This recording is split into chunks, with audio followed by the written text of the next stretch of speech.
Dārzu sabiedrībā Veselība, kas atrodas Jēkabpils rajona Ābeļu pagastā, privāti īpašnieku vidū izvērties sadzīvisks strīds, kam risinājums pagaidām nav rasts. Šā gada 2. jūnijā 91. mazdārziņā, kas pieder Aleksandram Vasiljevam, konstatēts nelegāls pieslēgums elektroietaisēm. Tādēļ sabiedrības pārvaldnieku pienākumu izpildītājs Stefans Misevičs minētajā īpašumā atvienojas elektropadevi. Vasarnīcas kaimiņš elektrību nelegāli bija pieslēdzis mums to nezinot. Bijām aizbraukuši prom un dienu pēc tam radinieki pievienoja elektrības vadus pie mūsu vasarnīcas ēkas ārpusē esošās elektroietaises. Vasiljeviem iepriekš 3 ģimeņu vajadzībām bija iegādāta pārtika līgo svinībām par apmēram 50 latiem. Pēc elektroenerģijas atslēgšanas tā leduskapī sabojājās. Stefans Misevičs, kurš par pārvaldnieku uzcirties saskaņā ar padomijas laikā parakstītajiem Dārzu sabiedrības veselības apulču dokumentiem, patieso elektrības zagli nesot nebrīdinājis, nesodījis. Tā arī līdz šim Misevičs negrib atjaunot elektropadevi, tādēļ uzrakstījām iesniegumu policijai, kas skatīs šo lietu. Mēs celsim prasību arī tiesā. Vainīgo likuma pārkāpēju policija civila likuma kārtībā jau ir administratīvi sodījusi. Es biju tas, kas veica nelegālo pieslēgumu, jo man vajadzēja darbināt elektroierīces, kā arī ūdenssūkni. Misevičs mums neļauj pieslēgt elektrību. Kad devāmies pie Stefana Miseviča, viņš savā privāti īpašumā nevienu nelaida. Tikai, kad pie pensionāra mūs aizveda uzskaitvede Helēna Grudīnska, kungs atvēra vārtus un aicināja uzklausīt viņa viedokli par elektroenerģijas atslēgšanu. Misevičs teica, ir notikusi elektrības zakšana. Lietotājs bez piegādātāja atļaujas nedrīkst savai elektroietaisei pieslēgt cita lietotāja elektroietaisei un pievadīt elektroenerģiju ārpus sava nekustama īpašuma. Tas arī esot ļāvis viņam iepriekš par to brīdinot Vasiljevu, kas pēc Miseviča stāstītā bijis darīts pērn, kad toreiz arī konstatēts līdzīgas gadījums – atslēgt elektrību. Jauns brīdinājums nesot rakstīts. Bet tas jau ir pirms gada? Pirms gada. Pagaidiet, iepriekš brīdinot. Te nav teikts 1 dienu, 2 dienas vai pirms gada. Iepriekš brīdinot, es viņu brīdināju.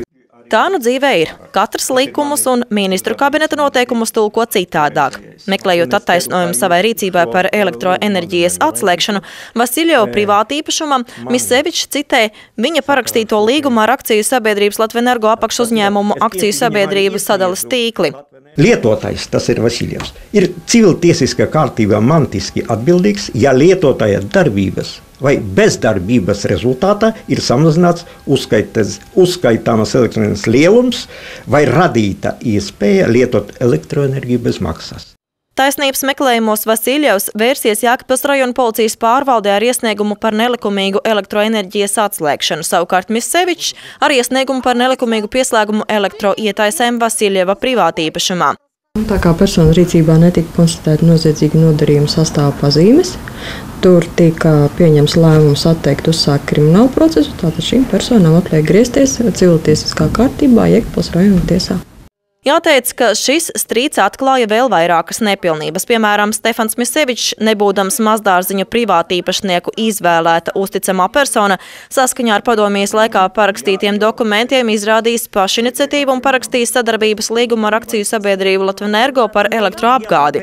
Viņš jau vairākus gadus iekasē ne tikai maksu par patērēto elektroenerģiju katrā mazdārziņā, bet arī naudu 11% apmērā no katra privāti īpašnieka par zudumiem elektropārvades līnijā līdz galvenajam uzskaites skapim pie Pievadceļa. Akciju sabiedrības Latvenergo ārējās komunikācija nodaļas vadītājs Andris Siksnis elektroniski apliecināja, ka tiešām uzņēmuma vadība 2008. gada 18. februārī par objekta Dārzu sabiedrība Veselība elektroapgādi ar Stefanu Miseviču ir parakstījusi līgumu.